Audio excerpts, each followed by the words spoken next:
Gayet pa ni Bronner, sisingilin nila ang China ng 60 million para sa damage ng equipment at kinumpiskang mga armas.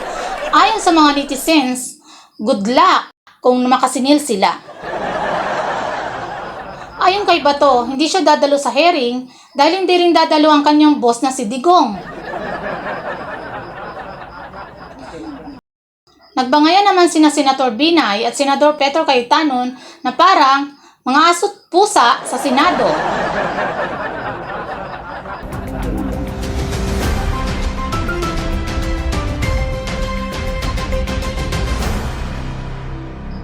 Magandang gabi mga kabalitaan! Exciting ang mga balita natin sa linggong ito. Narito ang mga headlines. Senator Cayetano at Senator Binay parang aso't pusang nagbangayan at ginawang palengke ang Senado. Kinastigo ni Senador Escudero katawa-tawang 35 pisong aumento. Amy Marcos, mas may alam pa kaysa sa mga intelihensya ng Pinas? Kalokohan, ayon sa mga kritiko. Alice Go, hindi na naman sisipot sa Senado o malamang hindi na sisipot kailanman. Kibuloy, alam ni Digong kung saan nagtatago, pero secret daw. Sa AJK hearing, Bato de la Rosa ayaw sumipot at puro palusot. Trillanes sirang plaka ayon kay Bongo. AFP papalag na raw at maniningil ng 60 million sa China. Good luck ayon sa mga netizen.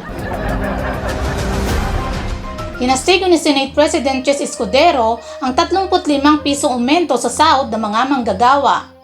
Ayon sa mga labor groups, hindi man lang ito makabili ng 1 kilong bigas. Talagang katawa-tawa ang increase na ito. Tanong ni Escudero sa RTW-PB Board na nagdesisyon ng nasabing aumento, saan ba sila bumili ng bigas, nag-grocery, nagpapalengke, pa-share naman kamo? Dahil palagi nilang palpak ang kanilang kalkulasyon. Dating Presidente Rodrigo Duterte, alam kung nasaan ang puganting leader ng Kingdom of Jesus Christ na si Pastor Apollo Kibuloy.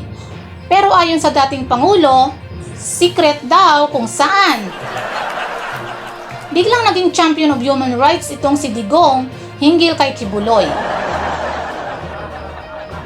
Matatanda umabot sa 2 batalyong pulis ang umaresto sa pastor, ngunit failure ito. Pinag-aralan pa ng PNP kung maaari bang kasuhan si Duterte for obstruction of justice. May 25 missile target raw ang China ayon kay Senator Amy Marcos sa kanyang TikTok post. Reaksyon ng mga netizens, may alam pa pala itong si Amy kaysa sa ating intelligence agency?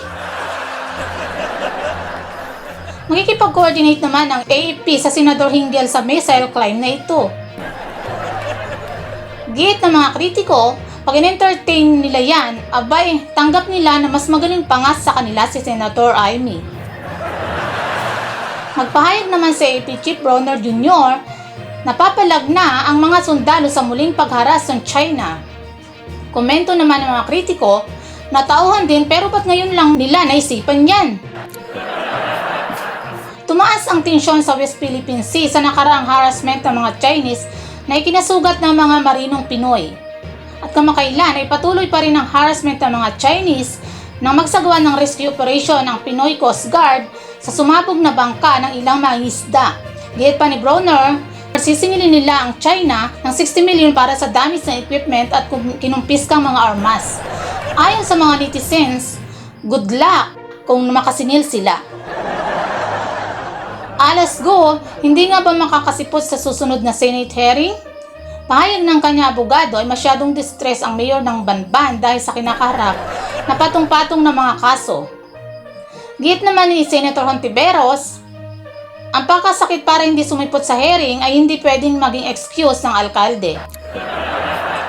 Ayon pa sa senadora, kung mental health ang concern ng alkalde, ay mas magandang magsabi siya ng totoo dahil mas stressful umano ang magsinungaling. Maaring arestuhin na si Mayor Go kapag di pa rin ito sumipot sa Senado. Matatandang wala pa rin inilabas na whole departure order para sa alkalde ang mga investigador. Komento naman ng mga netizens, good luck na lang kung sisipot pa itong si Mayor Go, malamang anila ay nakatakas ng alkalde. Hindi rin sisipot si AJK House Inquiry ni Kabataan Party List Representative Raul Manuel ang dating PNP chief na si Senador Bato de la Rosa. Ayon kay Bato, hindi siya dadalo sa hearing dahil hindi rin dadalo ang kanyang boss na si Digong.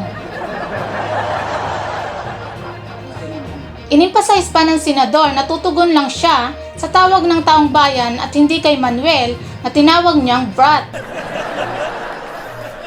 Sagot naman ng Representative Manuel ay dapat bang maging accountable ang government official? Ayon pa sa kanya, sayang ang posisyon nitong si Bato dahil ayaw sumupot at nagpapalusot.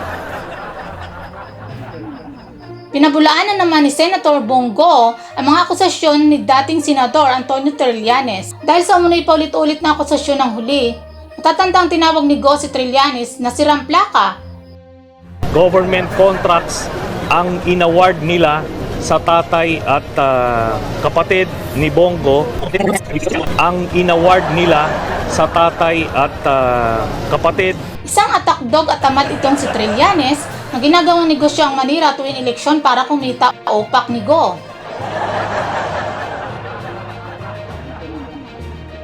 Nagbangayan naman sina Senator Binay at Senador Petro Cayetano na parang mga aso't pusa sa Senado. Kaugnay ito ng 23 billion na lumubong budget sa ginagawang bagong Senate building na dating hinahawakan ni Senator Binay. Takes you more than a year to review everything. Kailan matatapos yung building?